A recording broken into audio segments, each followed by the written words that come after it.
Why can't we get the most basic right? What have we done to who? Are we a cursed nation? Are we a defeated nation? Have we wronged someone somewhere so that we can all of us collectively go and apologize to that person?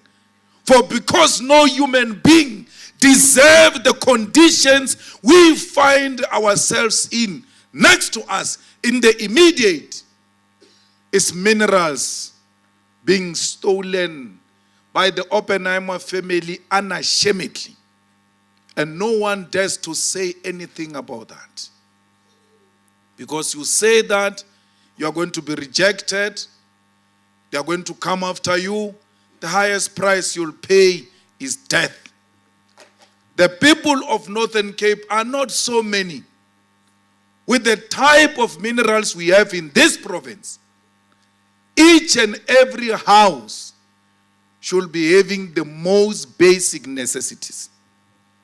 If we were a state that has got a political will, if we're a state that was not scared of the Oppenheimer, all of us seated here, all of us, including Shadrach's mom, were all workers of the Oppenheimer family, by the way.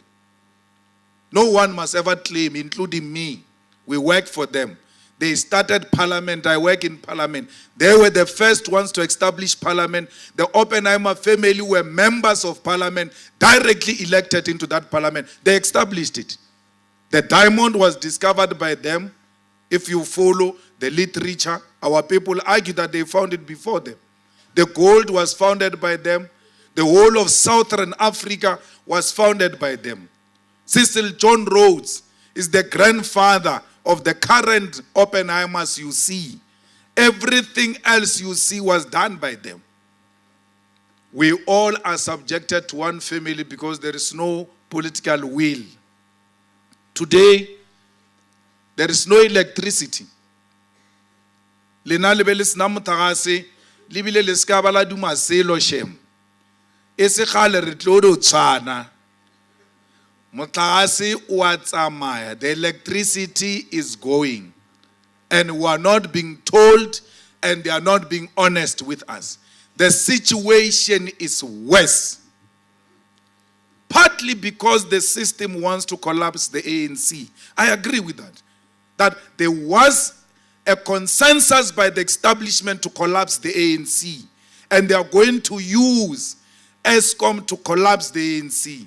But why is the ANC not waking up to fight back and defend itself?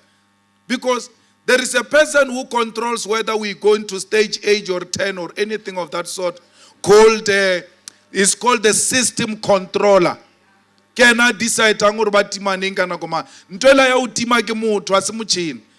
That person, his title is system controller. That's why during the shutdown, there was no load shedding. Because system controller said, no, let's not do load shedding. But this person who switches off and on, they don't know who's that person. They don't know the name of the person. But two, the person who controls the system, called the system controller, has never been vetted. We don't know if he's working for other states other than working for ESCOM. There's no vetting on the so-called system. There is a vetting on the CEO. There is a vetting on all of that. The Boers were so smart. When they were pushed out of government, they maintained the lower positions, which matters the most. Mo John Taule, mayor or municipal manager, as at Sibur Metsi ba bula bile ba tswalla kae. Ano bona metsi so mara hore motšhino la ba o jikisha kae we. Ke mokhala bo mongwe wa lekgowa o sale a le mola from 1975.